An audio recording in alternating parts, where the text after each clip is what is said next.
আমরা আসছি, এটার নাম মারায়ং টং। আসসালামু আলাইকুম। আজকে আমরা যাচ্ছি বান্দরবন জেলার আলীকদম থানার মিরিঞ্জা রেঞ্জে অবস্থিত মারায়ংতং ভ্রমণে। আপনি যদি পাহাড়ে ক্যাম্পিং ও ট্রেকিং করতে ইচ্ছুক হন তাহলে মারায়ংতং একটি আদর্শ পাহাড়। আজকের ভিডিওতে থাকছে কম খরচে আলীকদমের আলীর গুহা, মাতামহরী নদী, শিলবুনিয়া ঝর্ণা ও মারায়ংতং ক্যাম্পিং সহ আসা যাওয়ার গুরুত্বপূর্ণ গাইডলাইন। সুতরাং চলুন কথা না বাড়িয়ে আজকের ভিডিও শুরু করা যাক। সমুদ্রপৃষ্ঠ থেকে প্রায় 1700 ফুট উঁচুতে অবস্থিত মারায়ংতং। এখান থেকে আপনি দেখতে পারবেন মাতামহরী নদী সহ বান্দরবন জেলার অনেক সৌন্দর্য। এটি ক্যাম্পিং এর জন্য বেশ জনপ্রিয় স্থান। ভাড়া ও যাতায়াতের ব্যাপারে বিস্তারিত ডেসক্রিপশন বক্সে লেখা থাকবে। আর এখানে আসলে অবশ্যই সকলকে এক কপি জন্ম নিবন্ধন বা ভোটার আইডি কার্ডের ফটোকপি নিয়ে আসবেন, কারণ এখানে ইয়ানসা আর্মি ক্যাম্পে আপনাদেরকে সেই ভোটার আইডি কার্ডের ফটোকপি জমা দিয়ে আসতে হবে, অন্যথায় কেউ প্রবেশ করতে পারবে না। এখানে পৌঁছে সর্বপ্রথম সকালের নাস্তা করে নেবেন। নাস্তা করে আবাসিক এলাকা থেকে অটো বা সিএনজিতে করে মাত্র 40 টাকা করে ভাড়া দিয়ে চলে যেতে পারেন আলীর গুহা দেখতে। আলীর গুহা দেখা শেষ করে আপনি আবার অটোতে করে চলে আসতে পারেন মাতামহরী নদীর সৌন্দর্য উপভোগ করতে।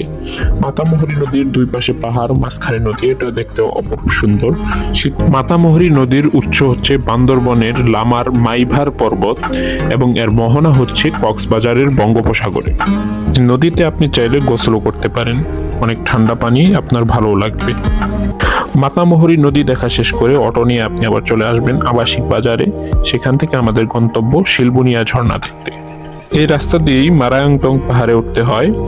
এই শিলবুনিয়া ঝর্ণায় ঢোকার আগ পর্যন্ত আপনি অটো দিয়ে আসতে পারেন, সেই পর্যন্ত ভাড়া নিবে 10 টাকা।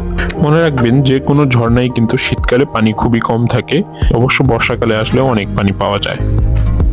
চাইলে এই পর্যন্ত এই রাস্তাটা পর্যন্ত পর্যন্ত অটো দিয়ে আসা যায়। আমরা প্রবেশ করছি শিলবুনিয়া ঝর্ণায়। অনেকেই বলে মারায়ংতং এর পাদদেশে অবস্থিত শিলবুনিয়া ঝর্ণা। এখানে পাহাড়ের বেষ্টনীতে চারপাশে সবুজ গাছপালার অপরূপ সৌন্দর্যে ঝর্ণাটি অবস্থান। ভাই, আমাদের রাফসান ভাই কিছু বলতে চাচ্ছি, দেখি কি বলে। হ্যাঁ রাফসান ভাই বলেন, আপনার কিছু মনের অনুভূতি প্রকাশ করুন। অনুভূতি কিছু না, আমি এখানে এসে খুব মুগ্ধ হলাম। এত সুন্দর জায়গা, মানে সবাই যাতে এখানে একবার হলেও আসে। ঝর্ণার পথের রাস্তাগুলো কিন্তু উঁচা নিচেও পাথরের রাস্তা, সুতরাং সাবধানতার সাথে যেতে হবে। ফুল হয়েছে, এখন আমরা অন্য আরেকটি ঝর্ণা দেখতে পাচ্ছি।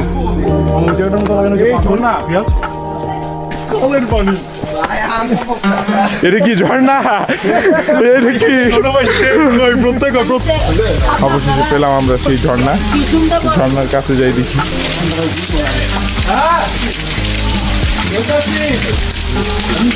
ঝর্ণা দেখা শেষ করে এরপর আপনি দুপুরে খাবারটা খেয়ে নেবেন। কিন্তু এখন উঠছি মারায়ংতং পাহাড়ে। দুপুরের খাবার খাওয়া শেষ হলে এরপর আপনি পাহাড়ে ওঠার জন্য প্রস্তুতি গ্রহণ করবেন। পাহাড়ে কিন্তু বাইকে করে ওঠা যায়, আবার চাইলে আপনি হেঁটে হেঁটে ট্রেকিং করে উঠতে পারেন। আমরা যেহেতু মিরিঞ্জা ভ্যালিতে ট্রেকিং করব, তাই মারায়ংতং একটু দেখার জন্য উঠেছিলাম, সেজন্য আমরা বাইকে করে উঠেছিলাম। আর আপনারা যদি মারায়ংতংয়ে ক্যাম্পিং করেন তাহলে অবশ্যই পাহাড়ে ট্রেকিং করে উঠবেন, সেক্ষেত্রে সময় লাগবে 2 থেকে 2.5 ঘন্টার মতো। মোটরসাইকেলে আমরা উঠছিলাম, নিয়ে গেছে খারাপ পথে আরেকজনকে নিয়ে যাবে। মোটরসাইকেলে করে উঠতে ভাড়া পড়ে জনপ্রতি 200 টাকা, আর যদি 2 জন উঠেন তাহলে 300 টাকা নেবে। ওঠার সময় রাত কাটানোর জন্য পরবর্তী সকালের পর্যন্ত যতটুকু পানি প্রয়োজন ততটুকু পানি নিয়ে যাবেন, কারণ উপরে পানির ব্যবস্থা নেই। আর উপরে একটি দোকান আছে, অবশ্য চাইলে সেখান থেকে একটু বেশি দামে কিনতে পারবেন। আর রাতের খাবারের ব্যবস্থাটা আগে থেকেই করে উঠবেন। যাওয়ার পথে পাশেই দেখতে পাবেন রোদের ঘর। ট্রেকিং করে উঠলে এগুলো আস্তে আস্তে দেখে দেখে আস্তে আস্তে জিরিয়ে জিরিয়ে উঠবেন, আর ট্রেকিং করে উঠেই আসলেই মজা পাওয়া যায়। আর আপনি যদি মিরিঞ্জা ভ্যালি একসাথে ভ্রমণ করতে চান তাহলে আপনি আমার আগের ভিডিওতে দেখতে পারেন। সেক্ষেত্রে অবশ্যই আপনাকে বাইক দিয়ে উপরে উঠতে হবে এবং বেশি সময় ব্যয় করা যাবে না।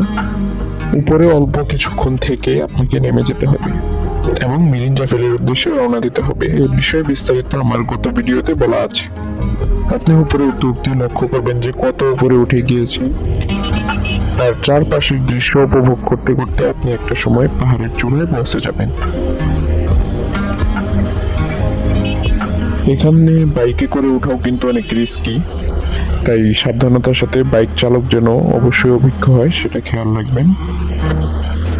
আর আপনি চাইলে নিচে থেকে একটা খাবারের প্যাকেজ সহ তাঁবুতে থাকার প্যাকেজ করে নিতে পারেন, সে ব্যাপারে কিছুক্ষণ পর আলোচনা করব। হাঁটতে হাঁটতে উপরে উঠতেছি, খুবই আমরা আসছি, এটার নাম মারায়ং তং, মারায়ং তং, ঠিক আছে? আপনারা কেউ আসলে অবশ্যই মিস করবেন না।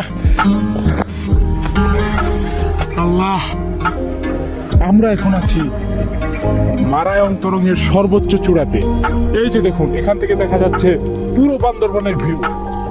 ওই দূরে দেখা যাচ্ছে মাতামুহুরী নদী, ঘোরালে চতুর্দিকে খালি পাহাড় আর পাহাড়, পাহাড় আর পাহাড়, পাহাড় আর পাহাড়। এই যে এদিকে উঠতে উঠতে অনেক হাঁপিয়ে গেছি। ছাগল আছে এখানে অনেক। বাইকে করে উঠতে আমাদের সময় লেগেছিল প্রায় 10 মিনিটের মতো। সেখান থেকে আরেকটু উঁচুতে ট্রেকিং করে উঠতে হয়। এই জায়গাটা অনেক পরিমাণে ঢালু হয়, এখানে বাইক ওঠে না। আর পাহাড়ের উপরে আছে একটি বৌদ্ধ মন্দির, এখানে আপনি বৌদ্ধদের উপাসনালয় দেখতে পারবেন। আর এখানে সবচেয়ে আকর্ষণীয় বিষয় হচ্ছে মেঘের সমুদ্র। পাহাড়ের চূড়ায় দাঁড়িয়ে আপনি মনে করবেন যেন মেঘের সাগরে ভাসছেন। এটা ভোরবেলা থাকলে, রাতের বেলায় ক্যাম্পিং করলে ভোরবেলায় আপনারা দেখতে পাবেন। আর এখানে থাকা ও 3 বেলা খাবার সহ এবং 2 লিটার পানি সহ একটি প্যাকেজ নিতে পারেন, জনপ্রতি 850 টাকা। এর মধ্যে রাতের বারবিকিউ থাকবে। আর থাকা খাওয়া বারবিকিউ সহ সম্পূর্ণ প্যাকেজটি আপনি ইয়াসিন ভাইয়ের হোটেল থেকে নিতে পারবেন। এখানে ঝুম ঘরের ব্যবস্থা নেই, তাঁবুতে ক্যাম্পিং করতে হবে। আর তাঁবুতে জনপ্রতি 250 টাকা, অর্থাৎ 2 জনে একটা তাঁবু 500 টাকায় ভাড়া পাবেন।